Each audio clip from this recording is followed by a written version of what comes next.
ప్రభునందు ప్రియమైనటువంటి దేవుని పిల్లలైన వారందరికీ మరొకసారి మన ప్రభువును లోకరక్షకుడైన యేసుక్రీస్తు వారి పేరిట ప్రత్యేకమైనటువంటి శుభాభివందనములు తెలియచేస్తున్నాను. అందరూ బాగుండాలని, అందరూ సంతోషంగా ఉండాలని, అందరూ ఆరోగ్యముగా ఉండాలని, అందరూ దేవుని చిత్తానుసారముగా జీవించి దేవుడు రమ్మన్న పరలోక రాజ్యంలో శాశ్వతకాల సంతోషకరమైన ఆ మహాలోకంలో అందరూ ఉండాలని నిత్యము ప్రార్థన చేస్తూ పనిచేస్తున్న వారిలో మేమును ఒకరిమి. కాబట్టి కొద్ది మాటలు బైబిల్ గ్రంథంలో నుంచి మనం ఆలోచించేటటువంటి ప్రయత్నము చేద్దాము.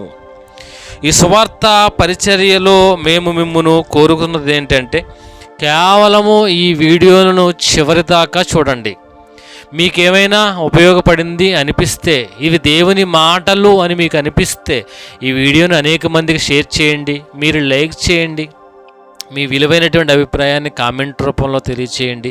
దాని ద్వారా మా సువార్త పరిచర్యను మరింత ముందుకు తీసుకుని వెళ్ళండి. మీరును ఈ సువార్త పరిచర్యలో పాలిభాగస్తులు కండి. కేవలం ఈ వీడియోని అనేక మందికి షేర్ చేయడం ద్వారా మాత్రమే, వేరే మీ దగ్గర నుంచి ఏమీ మేము ఆశించడం లేదు.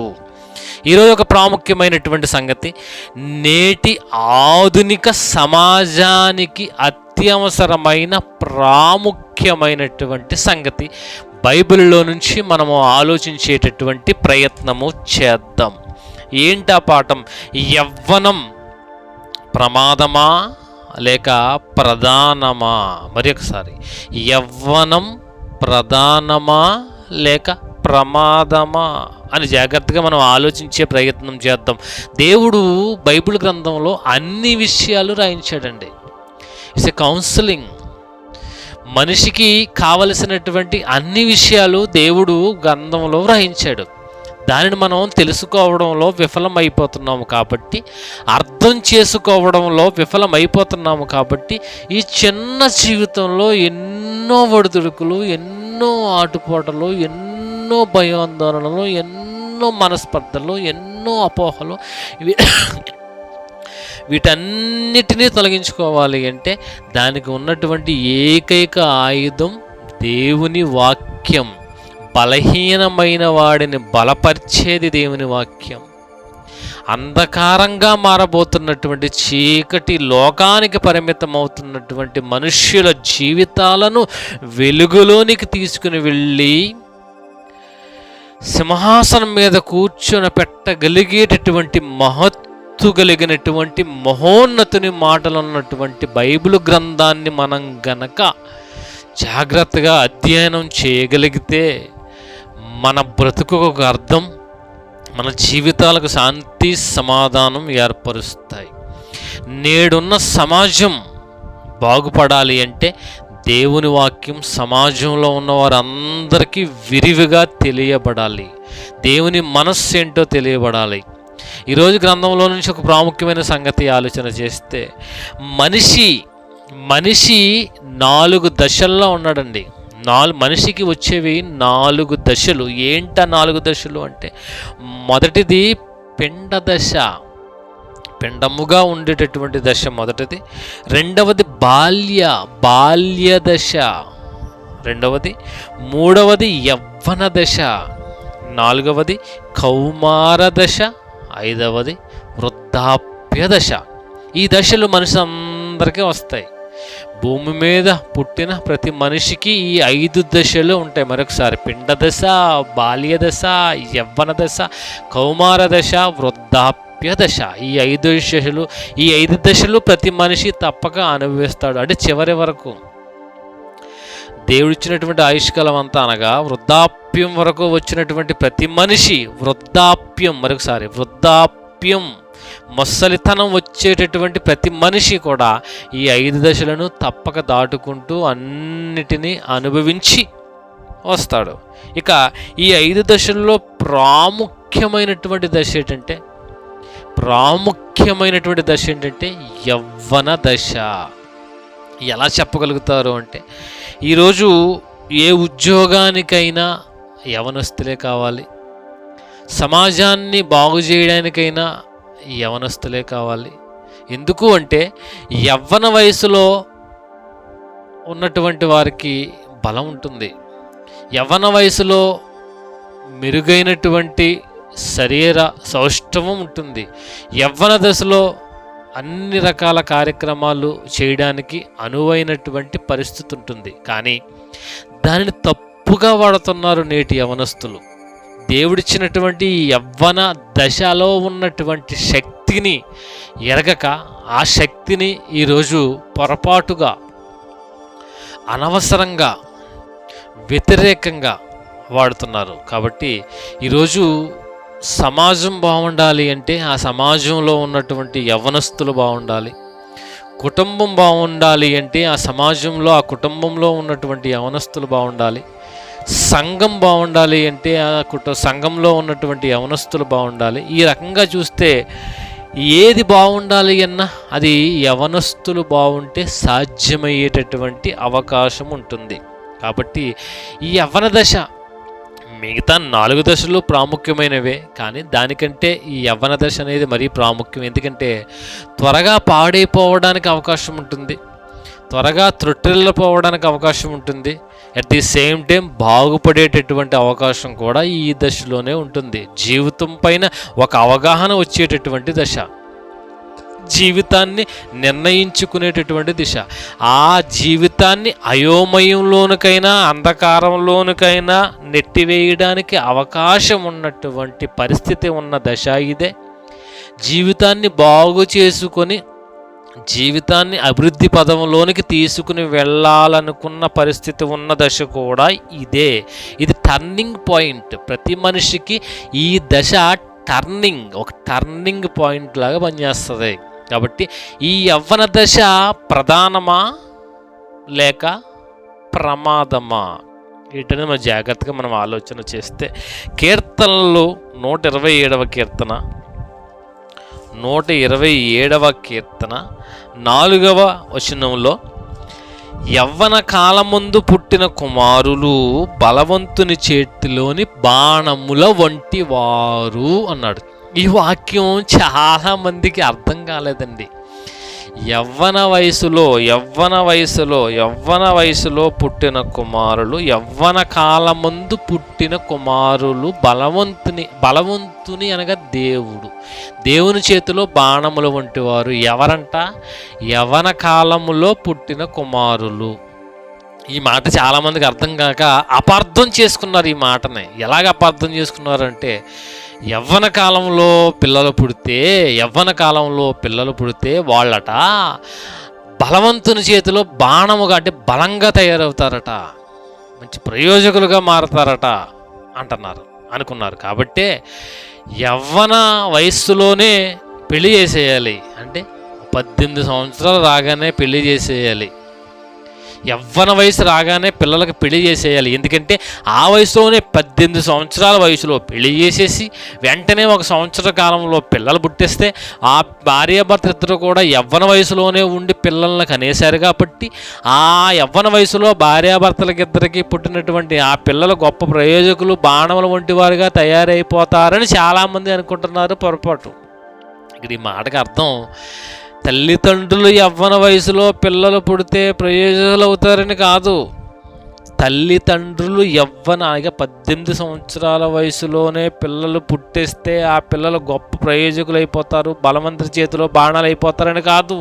ఇక్కడ ఏంటంటే, పుట్టడం అంటే యవ్వన కాలం ముందు పుట్టిన కుమారులు లేదా కుమార్తెలు అంటే ఆత్మీయంగా పుట్టినటువంటి కుమారులు.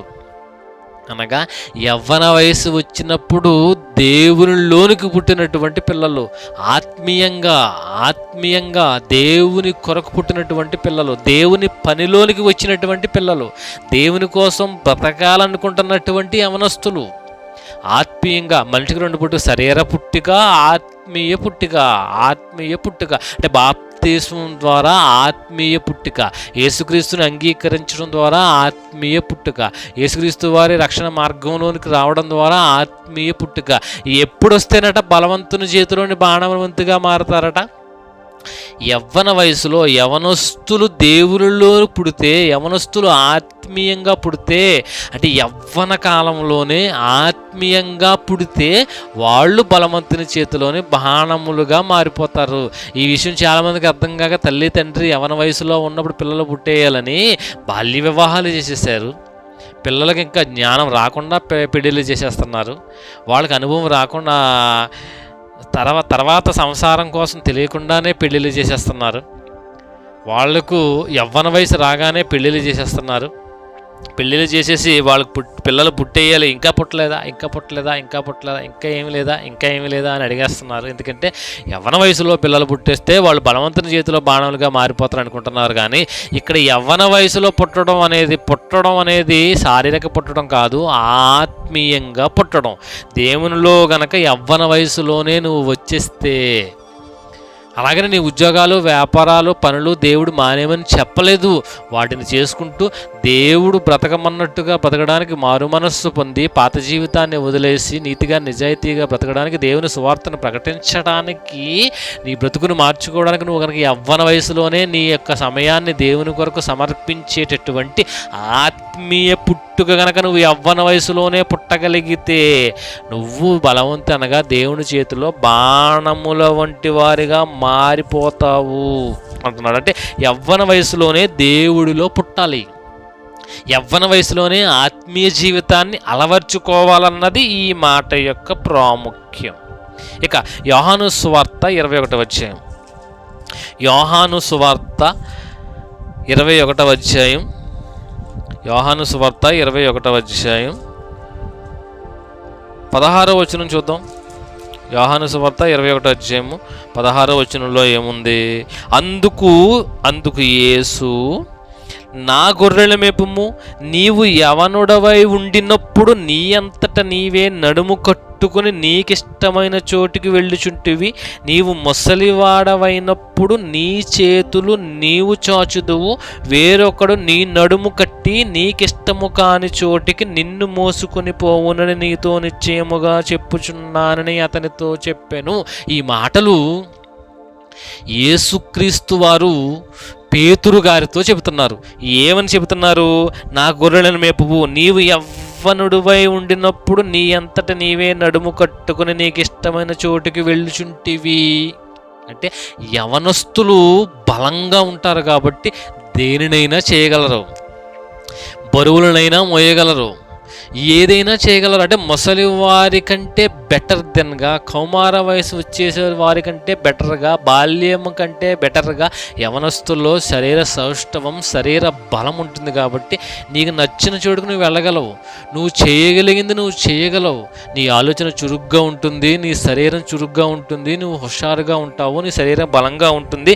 నీకు నచ్చిన చోటుకు నువ్వు వెళ్ళగలవు, నీకు నచ్చిన చోటుకు నువ్వు వెళ్ళగలవు. కానీ నీ ముసలి వయసు వచ్చినప్పుడు నీ చేతులు నువ్వు చేస్తావు, ఇంకోటి మీద ఆధారపడతావు, నీ అంతటా నువ్వేమీ చేయలేవు. కర్ర ఉంటేనే కానీ నడలేని పరిస్థితి వచ్చేస్తుంది. నువ్వేమైనా మొయ్యాలన్నా మొయ్యలేవు, ఏమైనా చెయ్యాలన్నా చేయలేవు. ఎక్కడికి వెళ్ళి దేవుడు సువార్త ప్రకటించాలన్నా బయటికి నేను ఇంకొకటి తీసుకొస్తేనే కానీ, నీ కూడా ఇంకొకటి ఉంటేనే కానీ నువ్వు బయటికి రాలేవు. నువ్వు సువార్త ప్రకటించడానికి సింగిల్గా వెళ్ళలేవు. మధ్యలో కళ్ళు తిరగొచ్చు, అది తిరగొచ్చు, ముఖం తిరగొచ్చు, కాళ్ళు నెప్పట్టచ్చు, చేతులు నెప్పట్టచ్చు, మరొకటి బీపీలు, షుగర్ల ద్వారా శరీర అనారోగ్యం రావచ్చు, ఏదైనా రావచ్చు. నీకు ముసలి వయసు వచ్చిన తర్వాత నువ్వు చేతులు చాచుదువు, వేరొకడు నీ నడుము కట్టి నీకు ఇష్టము కాని చోటుకి నిన్ను మోసుకొని పోతాడు. అంటే ముసలి వయసు వచ్చిన తర్వాత, ఆయుష్కాలం పూర్తయిన తర్వాత, శరీర అవయవాలన్నీ అరిగిపోయిన తర్వాత నువ్వు నీకు ఇష్టం కాని చోటు అనగా శ్మశానానికి వెళ్ళిపోతావు. నీకు ఇష్టం కాని చోటుకి తీసుకుని వెళ్ళిపోతారు వేరొకడు వచ్చి. కానీ యవ్వనస్తుడిగా ఉండినప్పుడు, అందరు కాదు, యవ్వనస్తుడిగా ఉండినప్పుడు నీకు నచ్చినట్టు నువ్వు చేయగలవు.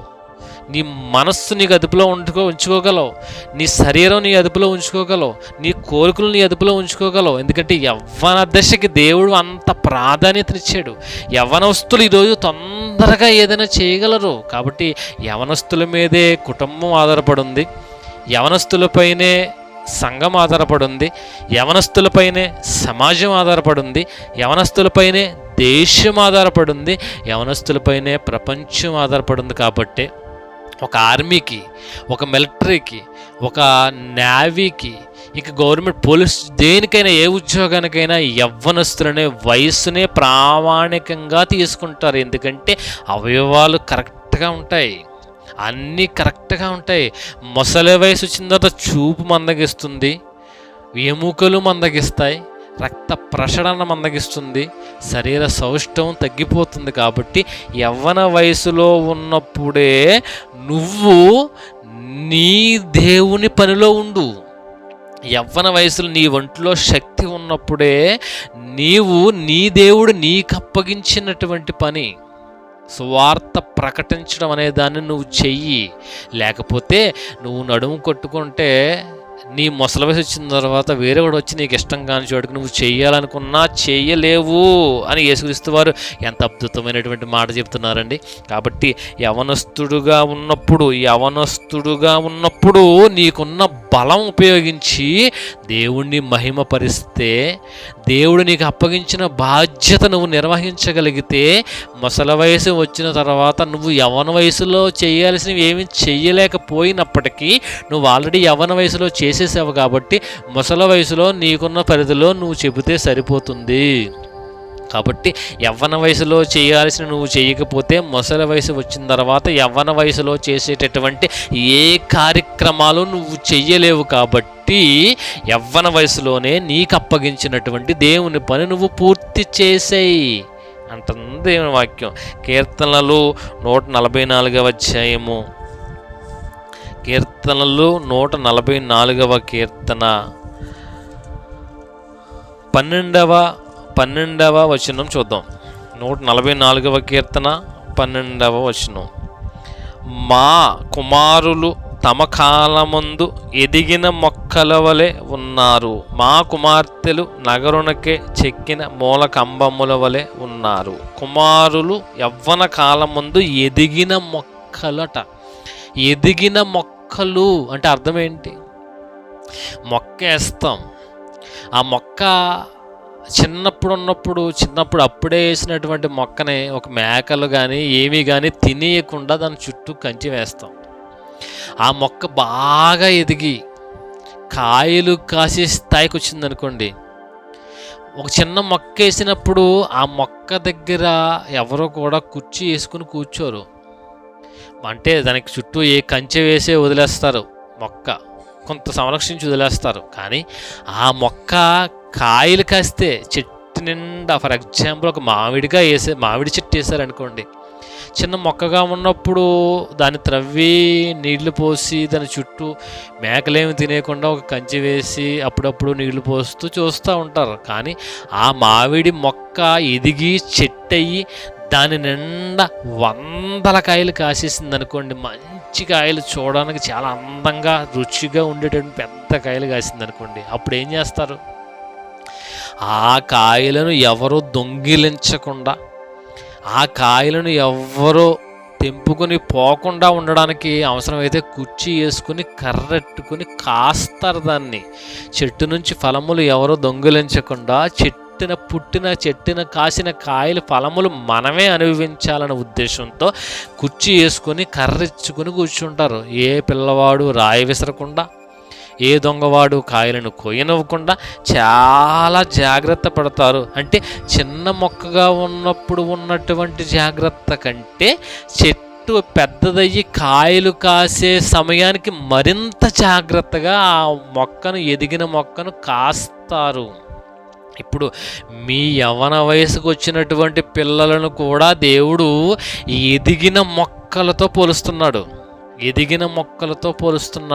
చిన్నప్పుడు పుట్టిన తర్వాత సంవత్సరంన్నర 2 సంవత్సరాల మధ్యన పిల్లలను ఏ విధంగా చెయ్యి పట్టుకుని బుడి అడుగులు వేయిస్తూ నడక నేర్పిస్తున్నారో, పిల్లలకు ఏవైతే చిన్న వస్తువులను చూపించి ఇది ఈగ, ఇది దోమ, ఇది చీమ, ఇది బ్యాగు, ఇది పలక, ఇది బుక్కు అని చెబుతున్నారో, మీ యవ్వన వయసు వచ్చిన తర్వాత కూడా పిల్లలను అంతే జాగ్రత్తగా చిన్నపిల్లలు, సంవత్సరంన్నర పిల్లలు నడుస్తున్నప్పుడు పడిపోతారేమో, పక్కకు తప్పిపోతారేమో, తొట్టిల్లిపోతారేమో అని ఎంత జాగ్రత్తగా వాళ్ళ పక్క నుండి దాచి కాపాడుతున్నారో, యవ్వన వయసులో కూడా అంతే జాగ్రత్త కనపరచమంటున్నాడు దేవుడు. ఎందుకంటే నువ్వు ఎదిగిన మొక్క కాయలు కాసిన తర్వాత ఆ చెట్టును నువ్వు జాగ్రత్తగా కాచుకోకపోతే ఆ చెట్టునున్న కాయలన్నీ దొంగిలించబడతాయి. నీ ఎదిగిన మొక్క అనగా మీ పిల్లలు యవ్వన వయసుకు వచ్చిన తర్వాత మీరు గనక వారిని జాగ్రత్తగా మీరు కాచుకొని దాచుకోలేకపోతే మీ పిల్లల ద్వారా వచ్చేటటువంటి ఫలాలు అపవాది ఎత్తుకుని వెళ్ళిపోతుంది. మీరు పెంచిన చెట్టు కాయలైతే దొంగవాడు తీసుకుపోయినట్టు, మీ పిల్లలు ఎదిగిన యవ్వన వయసులో వచ్చినటువంటి మీ పిల్లల నడక, క్రియలు, ఆలోచనలు మీరు జాగ్రత్తగా పక్క నుండి చూసుకోకపోతే వాళ్ళ యొక్క ఫలాలు అపవాది ఎత్తుకుని వెళ్ళిపోతుంది. వాళ్ళ యొక్క ఫలాలు మీరు అనుభవించేటటువంటి స్థితికి ఉండదు. ఈరోజు అదే కదా జరుగుతుంది.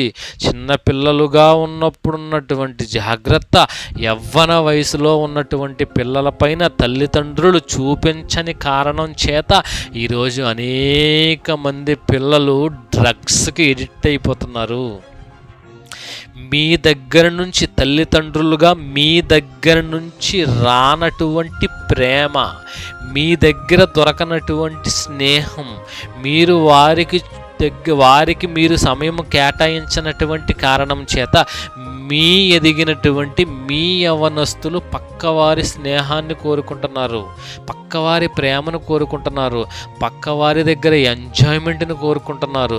దాని ద్వారా చెడు అలవాట్లకు లోనైపోయి చివరికి ఎదిగినటువంటి యవ్వన పిల్లల దగ్గర నుంచి వచ్చినటువంటి ఆ కాయలు మీరు తినకుండా వాళ్ళ ద్వారా మీరు సంతోషపడేటటువంటి అవకాశం లేకుండా వాళ్ళు పాడైపోతున్నారు. కారణం ఏంటంటే చిన్నపిల్లలుగా ఉన్నప్పుడు మీరు తీసుకున్నటువంటి జాగ్రత్త మీ పిల్లలు యవనస్తులైన తర్వాత మీరు చూపించలేకపోయిన కారణం చేత మీ పిల్లల ద్వారా వచ్చినటువంటి ఫలాలు మీరు అనుభవించలేకపోతున్నారు. కాబట్టి యవనస్తులు ఎదిగిన మొక్కలు, వాళ్ళని సంరక్షించండి, వాళ్ళని జాగ్రత్తగా కాచుకోండి, వాళ్ళను దేవుని మాటలలో పెంచండి. తల్లిదండ్రులుగా ముందు మీరు దేవుని మాటలలో ఉండి, దేవుని వాక్యములో ఉండి, దేవుని చిత్తానుసారముగా జీవిస్తూ, కుటుంబ సమేతంగా కుటుంబ ఆరాధనలు పెట్టుకుంటూ, మీరు ఎంత ఉద్యోగాలు చేస్తున్నా, ఎన్ని వ్యాపారాలు చేస్తున్నా, ఎన్ని కోట్లు సంపాదిస్తున్నా, ఎన్ని విదేశాలు తిరుగుతున్నా, మీ పిల్లలతో, మరి ముఖ్యంగా మీ పిల్లలైన యవనస్తులతో మీరు సమయాన్ని గడుపుతూ మీరే వారికి ఒక బెస్ట్ ఫ్రెండ్స్గా, మీరే వారికి ఒక ప్రాణ స్నేహితులుగా మారిపోతే వాళ్ళు బయట వాళ్ళ స్నేహాన్ని కోరుకోరు. మీ స్నేహం ద్వారానే వాళ్ళు ఆనందపడతారు, మీ ప్రేమ ద్వారానే ఆనందపడతారు. మీ దగ్గర దాపరేకాలంటూ ఏమీ ఉండవు. కాబట్టి మీ పిల్లలను ఎదిగిన మొక్కలతో పోలుస్తున్నాడు దేవుడు. ఎదిగిన మొక్కలను ఫలాలు కాచే చెట్లను మీరు ఏ విధంగా కాచుకుంటారో అదేవిధంగా మీ పిల్లలను కూడా మీరు కాచుకోండి. మీ పిల్లలను కూడా మీరు జాగ్రత్తగా చూచుకోండి. మీరు మీ పిల్లలు దేవుని యందు భయభక్తులు కలిగి బ్రతకండి. మీరే మీ పిల్లలకు బెస్ట్ ఫ్రెండ్స్గా నిలవండి. మీ పిల్లలతో మీరు సమయాన్ని కేటాయించండి. వాళ్ళు నడత, వాళ్ళ ఆలోచన, వాళ్ళ విధానం, వాళ్ళ మనస్సు మీరు గ్రహించి వాళ్ళను మీరు సరైనటువంటి మార్గంలో చిన్నప్పటి నుంచి పెడుతున్నటువంటి మీరు యవ్వన వయసులో మరి ముఖ్యంగా పెట్టండి. దాని ద్వారా వాళ్ళు ఎదిగిన తర్వాత, యవ్వన వయసు వచ్చిన తర్వాత వాళ్ళ ద్వారా వచ్చినటువంటి ఆ ఫలాలు తల్లిదండ్రులుగా మీరు పొందడానికి, మీరు అనుభవించడానికి అవకాశం ఉంటుంది అని దేవుని వాక్యం స్పష్టంగా తెలియజేస్తుంది. యెషయా గ్రంథం 40వ అధ్యాయం, యెషయా గ్రంథం 40వ అధ్యాయం 30వ వచనం చూద్దాం. యెషయా గ్రంథం 40వ అధ్యాయం 30వ వచనంలో ఏముంది? బాలురు సొమ్మసిల్లుదురు, అలయుదురు, యవనస్తులు తప్పక తొట్టిల్లుదురు. ఈరోజు సమాజం పాడైపోయిందండి. సమాజం పాడు చేసేసింది అపవాది. చెడు స్నేహాల ద్వారా పిల్లలు పాడైపోతున్నారు.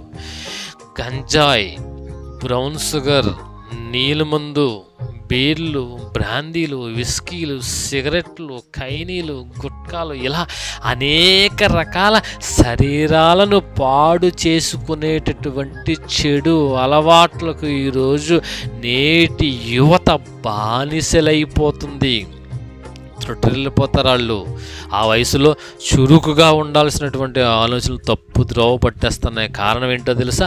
దేవుని ఆలోచన మీ పిల్లలలో మీరు పెట్టలేని కారణం చేతే, దేవుని మాట మీ పిల్లలతో మీరు చెప్పని కారణం చేతే, దేవుని పనిలో మీరును మీ కుటుంబం ఉండని కారణం చేతే, ఈరోజు సమాజాన్ని కూర్చి ముందుగా మీరు కూర్చోబెట్టి చెప్పని కారణం చేత మీ పిల్లలు పాడైపోతున్నారు. మీ పిల్లలు పాడైపోయిన తర్వాత లబోదిబోమని ఏటి ఉపయోగం చెప్పండి? ఏమి చేతులు కాలిన తర్వాత ఎటువంటి ఉపయోగము ఉండదు. మీ పిల్లలను సరి అయిన మార్గంలో పెంచగలిగినప్పుడే వాళ్ళు తొట్టిల్లపోకుండా ఉంటారు. మన జ్ఞానం అయితే సరిపోదు, దేవుని జ్ఞానం, దేవుని సహాయం తీసుకోవాలి. మీ పిల్లలను దేవునికి అప్పగించండి. మీ పిల్లలకు దేవుని మాటలు తెలియచేయండి. చిన్నప్పటి నుంచే, బాల్య వయసు నుంచే వారికి దేవుడి మాటలు తెలియచేయండి. మొక్కగా ఉన్నప్పుడు వంచకపోతే మానితే వంగదు.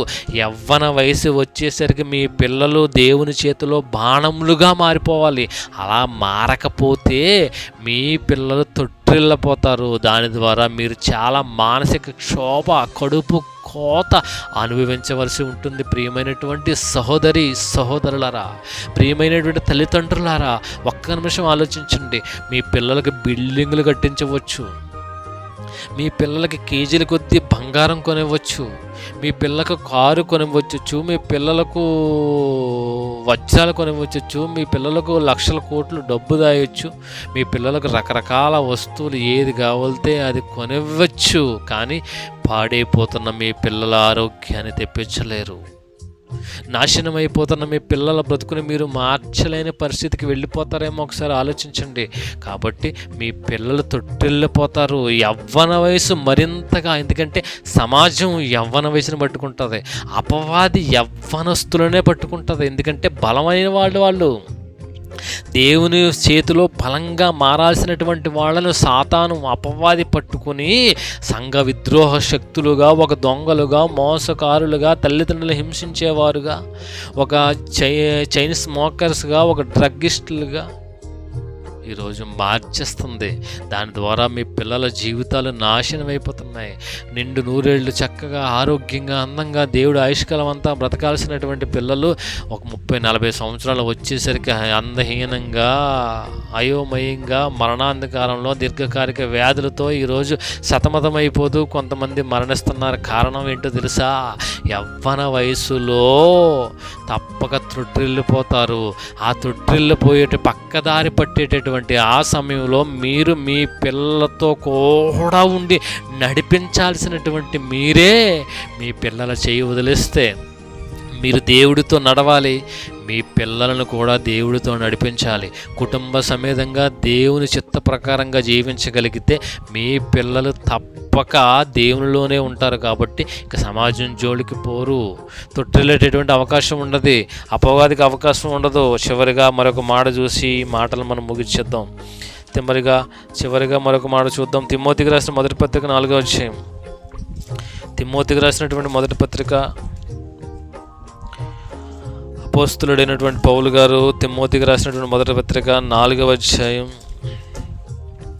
11వ వచనంలో, నీ యవ్వనమును బట్టి ఎవ్వడును నిన్ను తృణీకరింపనీయకుము, కానీ మాటలోను, ప్రవర్తనలోను, ప్రేమలోను, విశ్వాసంలోను, పవిత్రతలోను విశ్వాసులకు మాదిరిగా ఉండుము. యవ్వనస్తులారా, ప్రియమైన సహోదరి సహోదరులారా, మీరు యవ్వన వయసులో దేవుని యందు పుట్టగలిగితే, దేవుని పనిలో మీరు ఉండగలిగితే మీ జీవితాలు బాగుంటాయి, మీ బ్రతుకులు బాగుంటాయి, మీ ఆలోచనలు బాగుంటాయి, మీ విధానం బాగుంటుంది, మీ శరీరం బాగుంటుంది, మీ ఆత్మీయ స్థితి బాగుంటుంది.